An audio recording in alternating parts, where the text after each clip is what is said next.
తెలంగాణ ప్రభుత్వం 50% పైచిలకు ఆర్టీసీ ధరలు పెంచడం, సామాన్య విద్యార్థులకు చిన్న చిన్న ఉద్యోగాలు చేసుకునేటటువంటి వారికి, అదేవిధంగా మెట్రో ధరలు పెంచడం, దానికి అనుబంధంగా ఉన్నటువంటి MMTS ధరలు పెంచడం అన్నది నిజంగా కూడా దారుణం.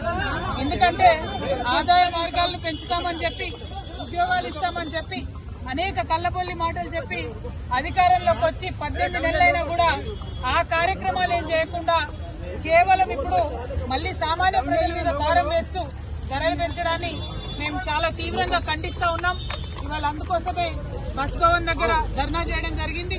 ధర్నా చేసిన ప్రతిసారి మమ్మల్ని అరెస్ట్ చేయడం కాదు, ఈ ప్రభుత్వానికి, ముఖ్యమంత్రి గారికి మేము డిమాండ్ చేస్తా ఉన్నాం, మీరు ప్రజల ఆదాయ మార్గాల్ని పెంచండి, ఆర్టీసీని కాపాడేటటువంటి ప్రయత్నం చేయండి.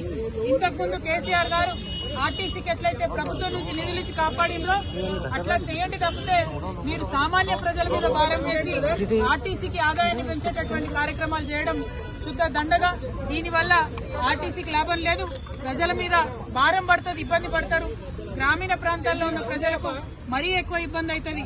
ఇప్పటికే మహిళలకు ఇబ్బంది అవుతుంది, బస్సులు ఎక్కే పరిస్థితి లేదు, మగవాళ్లు టికెట్ కొనుక్కున్నా కూడా నిలబడే పరిస్థితి లేదు, కూర్చునే పరిస్థితి లేదు, నిలబడే ప్రయాణం చేయాల్సినటువంటి పరిస్థితి ఉంది.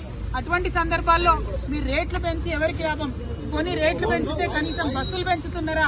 ఒక సీట్ అన్నా ఉన్నదా కూర్చోవడానికని టికెట్లు కొనే ప్రయాణికులు ప్రభుత్వాన్ని ప్రశ్నిస్తున్నారు. అవేమి చేయకుండా కేవలం మీరు రేట్స్ పెంచడం చాలా దారుణం. ఈ వైఖరిని మేము ఖండిస్తున్నాం. మీ రేట్లు తగ్గేంత వరకు కూడా మేము ఉద్యమిస్తామని సందర్భంగా తెలియజేస్తా ఉన్నాం.